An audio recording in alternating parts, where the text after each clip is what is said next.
दोस्तों, आज बात करेंगे शिव तांडव स्तोत्र की, जो कि भगवान शिव को समर्पित एक शक्तिशाली स्तोत्र है। इस स्तोत्र की रचना रावण ने की थी। यह स्तोत्र भगवान शिव की शक्ति, सौंदर्य और उनके तांडव नृत्य का वर्णन करता है। यह स्तोत्र न केवल भक्ति का प्रतीक है, बल्कि इसमें अपार ऊर्जा भी समाहित है। दोस्तों, शिव तांडव स्तोत्र से जुड़ी हुई प्राचीन कथा। पौराणिक कथाओं के अनुसार एक बार रावण कैलाश पर्वत पर भगवान शिव के दर्शन के लिए गया था। वहां उसने भगवान शिव को ध्यान में लीन देखा। रावण ने अपनी शक्ति पर बहुत अहंकार किया, इसलिए उसने कैलाश पर्वत को ही उठाने का प्रयास करने लगा, जिससे कैलाश पर्वत हिलने लगा और भगवान शिव का ध्यान भंग हो गया। भगवान शिव ने अपने पैर के अंगूठे से कैलाश पर्वत को दबा दिया, जिससे रावण का हाथ पर्वत के नीचे दब गया। रावण को अपनी गलती का एहसास हुआ और उसने भगवान शिव से क्षमा मांगी। भगवान शिव को प्रसन्न करने के लिए उसने शिव तांडव स्तोत्र की रचना की। इस स्तोत्र से भगवान शिव प्रसन्न हुए और उन्होंने रावण को क्षमा कर दिया। दोस्तों, शिव तांडव स्तोत्र से हमें मानसिक शांति प्राप्त होती है। इस स्तोत्र का पाठ करने से मन को शांति मिलती है और तनाव दूर होता है। इस स्तोत्र के पाठ से सकारात्मकता आती है। हाँ जी दोस्तों, इस स्तोत्र में सकारात्मक ऊर्जा का प्रवाह होता है, जिससे आत्मविश्वास बढ़ता है। शारीरिक लाभ की प्राप्ति। इस स्तोत्र का पाठ करने से हमें शारीरिक स्वास्थ्य भी बेहतर हो जाता है और शारीरिक स्वास्थ्य पर भी प्रभाव पड़ता है। आध्यात्मिक लाभ। यह स्तोत्र भगवान शिव के साथ संबंध को मजबूत करता है और आध्यात्मिक विकास में मदद करता है। नकारात्मकता से मुक्ति। इस स्तोत्र के पाठ से नकारात्मक ऊर्जा दूर होती है और सकारात्मकता का संचार होता है। भय से मुक्ति। इस स्तोत्र का नियमित पाठ भय और चिंता को दूर करने में मदद करता है और भय को दूर भगाता है। इच्छा की पूर्ति। दोस्तों, माना जाता है कि शिव तांडव स्तोत्र का पाठ करने से भगवान शिव प्रसन्न होते हैं और अपने भक्तों की मनोकामनाएं पूर्ण करते हैं। काल शब्दों से मुक्ति। यह भी माना जाता है कि इस स्तोत्र का पाठ से काल शब्दों से मुक्ति मिलती है। पितृदोष से मुक्ति। जी हाँ दोस्तों, यह भी कहा जाता है कि इस स्तोत्र का पाठ करने से पितृदोष जैसे दोषों से भी मुक्ति मिल जाती है। दोस्तों, शिव तांडव स्तोत्र का क्या महत्व है, चलिए बात कर लेते हैं। शिव तांडव स्तोत्र का पाठ न केवल भगवान शिव की कृपा प्राप्त करने का एक माध्यम है, बल्कि यह जीवन में सकारात्मक बदलाव लाने का भी एक शक्तिशाली उपकरण है। दोस्तों, इस स्तोत्र का पाठ नियमित करने से व्यक्ति को मानसिक, शारीरिक और आध्यात्मिक लाभ भी मिलते हैं। शिव तांडव स्तोत्र पाठ करने का सही तरीका क्या है? इस स्तोत्र का पाठ सुबह या शाम के समय में करना चाहिए। यह पाठ करने से पहले स्नान करके स्वच्छ कपड़े धारण करें। भगवान शिव की प्रतिमा या चित्र के सामने बैठकर ही इस पाठ का जाप करें। पाठ करते समय मन को शांत और एकाग्र रखें। पाठ के बाद भगवान शिव की आरती अवश्य करें और उन्हें प्रसाद भी अर्पित कर सकते हैं।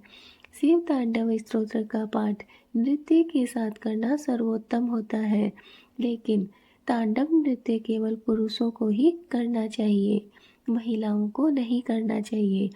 पाठ पूर्ण हो जाने के बाद भगवान शिव का ध्यान करना चाहिए। तो दोस्तों, आप समझ ही गए होंगे कि शिव तांडव स्तोत्र क्या है और इसका क्या प्रभाव है, इसे किस तरीके से करना चाहिए और इससे हमें क्या क्या प्राप्त हो सकता है। दोस्तों, शिव तांडव एक बहुत ही प्रभावशाली स्तोत्र है, जो कि रावण द्वारा रचा गया है। दोस्तों, रावण एक बहुत ही शक्तिशाली योद्धा था, लेकिन वह भगवान शिव का बहुत बड़ा भक्त था। इसलिए शिव को प्रसन्न करने के लिए उसने शिव तांडव स्तोत्र की रचना की, जो कि प्राचीन समय से चला आ रहा स्तोत्र है। तो दोस्तों, यह स्तोत्र हमें नृत्य का वर्णन, तांडव नृत्य का वर्णन भी कराता है। और दोस्तों, इससे शक्ति, सौंदर्य भी प्राप्त होता है।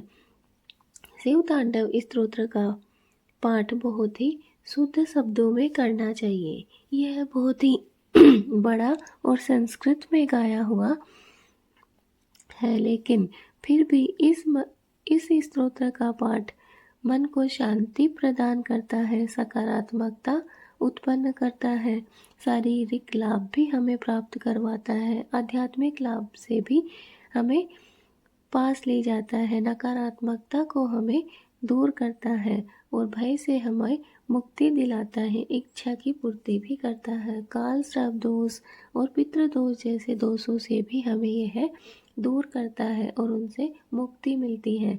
तो दोस्तों, शिव तांडव स्तोत्र एक बहुत ही प्रभावशाली स्तोत्र है। इसका पाठ करने के लिए हमें स्नान ध्यान करके स्वच्छ कपड़े पहनने चाहिए और एक स्वच्छ जगह, एक एकांत जगह पर बैठ जाना चाहिए।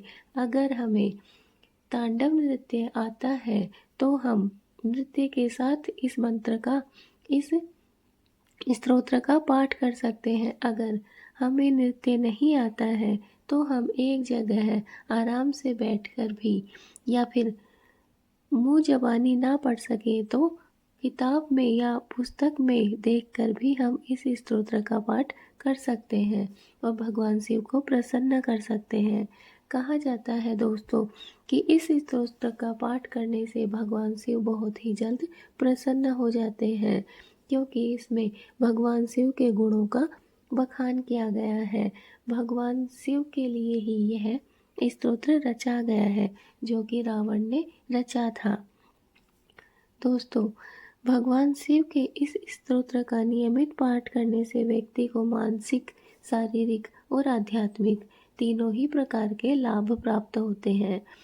दोस्तों, इस पाठ को करने के लिए भगवान शिव की प्रतिमा या उनका चित्र जरूर सामने होना चाहिए। ऐसे ही खाली बैठकर हमें इस स्तोत्र का पाठ नहीं करना चाहिए।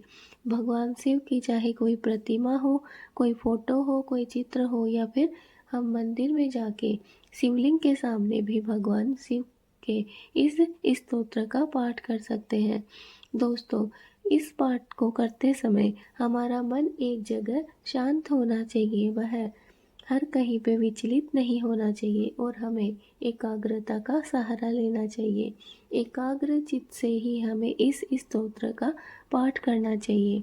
दोस्तों, जब पाठ हमारा संपूर्ण हो जाए उसके पश्चात हमें भगवान शिव और माता पार्वती की आरती गानी चाहिए और आपके पास में प्रसाद रूप में कुछ भी मीठा हो वो भगवान शिव और माता पार्वती को अर्पित करना चाहिए। इससे हमें मनचाहा वर प्राप्त होता है और साथ ही भगवान शिव हम पे प्रसन्न होते हैं और हमारी सारी विपदाओं, सारी परेशानियों को दूर कर देते हैं।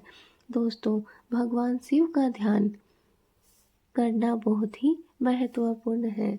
जब हमारा पाठ पूर्ण हो जाए और हम भगवान शिव की आरती कर लें, भगवान शिव को प्रसाद लगा दें, उसके बाद में कुछ समय हमें भगवान शिव का ध्यान करना चाहिए। अपने मन को एकाग्र और शांत रख के ही हम भगवान शिव का ध्यान कर सकते हैं। इससे हमें बहुत ही जल्द परिणाम अच्छे देखने को मिल सकते हैं। तो दोस्तों, समझ ही गए होंगे आप कि भगवान शिव का शिव तांडव स्तोत्र कितना महत्वपूर्ण स्तोत्र है, जिससे जीवन की सारी विपदाएं, सारे दुख दर्द दूर हो सकते हैं। भगवान शिव को प्रसन्न करके हम मनचाहा वर प्राप्त कर सकते हैं और हमारे जीवन में आ रही सभी परेशानियों से शिव तांडव स्तोत्र का पाठ करके हम मुक्ति प्राप्त कर सकते हैं, अपने मन को एकाग्र कर सकते हैं, सकारात्मकता को अपने जीवन में ला सकते हैं, नकारात्मकता को हम अपने जीवन से निकाल सकते हैं। तो दोस्तों आज की वीडियो ये भोलेनाथ करुणा के सागर, जिन्होंने एक लोटा जल से प्रसन्न होकर सृष्टि का भार अपने कंधों पर लिया। अगर आपकी भी कोई मनोकामना अधूरी है, अगर दिल में श्रद्धा है और जीवन में सुख शांति चाहते हैं, तो अपनाइए ये सरल उपाय और पाइए शिव जी की विशेष कृपा। नंबर 1, रुद्राभिषेक करें। जी दोस्तों, प्रातः काल उठकर शिवलिंग पर शुद्ध जल, दूध और बेलपत्र चढ़ाएं। हर बूंद के साथ ओम नमः शिवाय मंत्र का जाप करें। शिव जी का आशीर्वाद आपके जीवन को संवार देगा और आपकी सारी परेशानियां, सारी विपदाएं दूर कर देगा। नंबर 2, बिल्व पत्र अर्पित करें। 3 पत्तों वाला ताजा बिल्व पत्र ले, उस पर चंदन से ओम लिखें और शिवलिंग पर चढ़ाएं। इससे आपके सारे दोष कटते हैं और सौभाग्य की प्राप्ति होती है, आपका सौभाग्य बढ़ने लगता है। नंबर 3, सोमवार का व्रत अवश्य करें। सच्चे मन से सोमवार का व्रत रखें। शिव जी के नाम का संकीर्तन करें, कथा व्रत सुने या फिर पढ़ें। भोलेनाथ आपके जीवन की हर बाधा को जरूर दूर करेंगे। नंबर 4, शिव मंत्रों का जाप करें। रोज 108 बार ओम नमः शिवाय मंत्र का जाप करें। यदि समय हो तो महामृत्युंजय मंत्र का भी जाप करें। इससे भय, रोग और कष्ट समाप्त हो जाते हैं और जीवन में खुशहाली बढ़ जाती है। नंबर 5, नंदी बाबा को मन की बात कहें। जी दोस्तों, जब भी आप भोलेनाथ के मंदिर जाएं तो शिव जी का वाहन नंदी बाबा के कान में अपनी मनोकामना कहें। यह विश्वास करें कि नंदी बाबा आपकी बात भोलेनाथ तक जरूर पहुंचाएंगे। दोस्तों, अगर आप में श्रद्धा है, भक्ति है और आप सच्चे मन से जो भी कार्य कर रहे हैं वो सच्चे मन से कर रहे हैं, तो एक दिन आपकी मनोकामना पूर्ण जरूर होगी और वो दिन बहुत ज़्यादा दूर नहीं होगा, बहुत ही जल्द आपके पास आएगा वो समय। बस आपको अपने मन में श्रद्धा और भक्ति के साथ ही कार्य करना है। आपको कोई दिखावा या किसी दुनिया को दिखाने के लिए आपको कुछ नहीं करना है। इसलिए आपके मन में जो भी मनोकामना है, आपका जो भी रुका हुआ कार्य है, किसी को बच्चे पैदा नहीं हो रहे, किसी की शादी नहीं हो रही है, किसी की नौकरी नहीं लग रही है, या फिर कुछ भी मनोकामना हो सकती है, कोई बड़ी बीमारी है, तो आप जब भी शिव जी के मंदिर में जाएं, आपको नंदी बाबा के मन में अपनी बात कहनी है, अपनी वो मनोकामना कहनी है जो आपको पूर्ण करनी है और बहुत ही जल्द नंदी बाबा आपकी ये पुकार, ये मनोकामना भगवान शिव तक पहुंचाएंगे। नंबर 6, संयम और सादगी रखें। शिव जी को आडंबर नहीं भाता, वे भाव के भूखे हैं। साधारण जीवन, सच्ची भक्ति और पवित्र हृदय से पूजा करें तो शिव जी तुरंत प्रसन्न होते हैं। देखो दोस्तों, आप चाहे कितने भी नियम लगा ले, कितने भी उपाय कर ले, लेकिन आपका मन सच्चा नहीं है, आपके मन में छल कपट भरा हुआ है, दूसरों की बुराई करते हैं, दूसरों की नुक्ताचीनी करते हैं, उनकी पीठ पीछे बुराइयां करते हैं, तो आपकी कोई भी मनोकामना पूर्ण नहीं होगी या फिर आपको बहुत ज़्यादा समय लग जाएगा उन मनोकामनाओं को पूर्ण करने में। इसलिए सबसे पहला कार्य आपको करना है सादा जीवन, उच्च विचार। आपको अपने काम से काम रखना है, आपको किसी के बारे में बुरा नहीं सोचना है, ना बुरा किसी के साथ करना है। अगर आपको कुछ करना है तो वो है भगवान भोलेनाथ की भक्ति, वो भी सच्चे मन और सच्ची श्रद्धा के साथ। तो दोस्तों, हमने आपको कुछ नियम बताए हैं, इन नियमों का पालन करके आप भगवान भोलेनाथ को बहुत ही जल्द प्रसन्न कर सकते हैं। एक बार फिर से देख लीजिए, या फिर कुछ भी आपके पास में डायरी नोटबुक हो उसमें आप नोट कर लीजिए। दोस्तों, ये सारे के सारे नियम हैं, इनके द्वारा आप भोलेनाथ को प्रसन्न कर सकते हैं। तो चलिए हम बताते हैं। नंबर 1, रुद्राभिषेक करें। नंबर 2, बिल्व पत्र अर्पित करें। नंबर 3, सोमवार का व्रत अवश्य करें। नंबर 4, शिव मंत्रों का जाप करें। शिव मंत्र में ओम नमः शिवाय है, जो कि आपको 108 बार करना है। अगर आपके पास में अधिक समय है या फिर महामृत्युंजय मंत्र का जाप आप कर सकते हैं तो इसका भी जाप करना चाहिए। नंबर 5, नंदी बाबा को अपने मन की बात कहें। नंबर 6, संयम और सादगी का जीवन जिए। तो दोस्तों ये 6 नियम हैं जिनका पालन करके आप बड़ी से बड़ी मनोकामनाओं को भी बहुत ही जल्द पूर्ण कर सकते हैं। बस आपको सच्चे मन और सच्ची भक्ति और सच्ची लगन के साथ इन उपायों को करना है। कुछ ही समय के भीतर आप देखेंगे कि आपको चमत्कार होते हुए दिखाई दे रहे हैं। आपकी जो भी आवश्यकताएं थी, जो भी मनोकामना थी, जो लंबे समय से अटके हुए काम थे, वो सारे आज आपको पूर्ण होते हुए दिखाई देंगे। दोस्तों जैसे ही हमारी यह वीडियो आपके सामने आती है आप इसे पूरी देखिएगा और देखना आपको 1 महीने के भीतर भीतर कुछ चमत्कार अवश्य दिखाई देगा। दोस्तों चमत्कार तभी होगा जब आप हमारी इस वीडियो को पूरा देखेंगे, कमेंट करेंगे। कमेंट में आपको ओम नमः शिवाय, जय भोलेनाथ, हर हर महादेव, जो भी आपको सही लगे वो लिखना है। अगर आप महादेव के सच्चे भक्त हैं तो कमेंट ज़रूर कीजिएगा। दोस्तों वीडियो को ज़्यादा से ज़्यादा लाइक कीजिए, ज़्यादा से ज़्यादा अपने दोस्तों के पास, अपने परिवार वालों के साथ, अपने परिचित जनों के साथ शेयर कीजिए ताकि सब लोगों को यह वीडियो प्राप्त हो सके और उनकी दुविधाएं भी खत्म हो सके। तो आइए इस वीडियो को शिवमय बनाएं, श्रद्धा भक्ति और प्रेम से भोलेनाथ के चरणों में अपना मन अर्पित करें, क्योंकि जब शिव कृपा साथ हो तब जीवन में असंभव भी संभव हो जाता है। ओम नमः शिवाय। दोस्तों अभी तक अगर आपने हमारे चैनल को सब्सक्राइब नहीं किया है तो जल्दी से सब्सक्राइब कर दीजिए। अगर आपने बेल आइकन को नहीं दबाया है तो जल्दी से दबा दीजिए ताकि जो भी हमारी वीडियो आए वो तुरंत आप तक पहुंच सके। तो दोस्तों कैसी लगी हमारी वीडियो कमेंट में ज़रूर बताना। और दोस्तों कमेंट में ओम नमः शिवाय, जय भोलेनाथ, हर हर महादेव ज़रूर लिखें।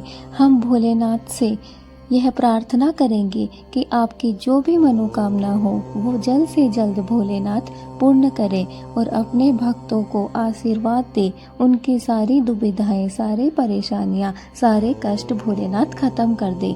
हे भोलेनाथ, इस वीडियो को जो भी सच्चे मन से देखे और जो भी इस वीडियो के कमेंट में जय भोलेनाथ महाकाल, जय महाकाल, जय भोलेनाथ लिखें, उसकी सारी इच्छाएं, सारी आवश्यकताएं पूर्ण हो जाए, उसकी सारी मनोकामनाएं पूरी हो जाए।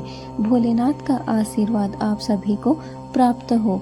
मिलते हैं अपनी नेक्स्ट वीडियो में, तब तक के लिए जय भोलेनाथ, जय महाकाल। हे भोलेनाथ, यह वीडियो जो भी देख रहा है उसका घर सुख शांति से भर देना।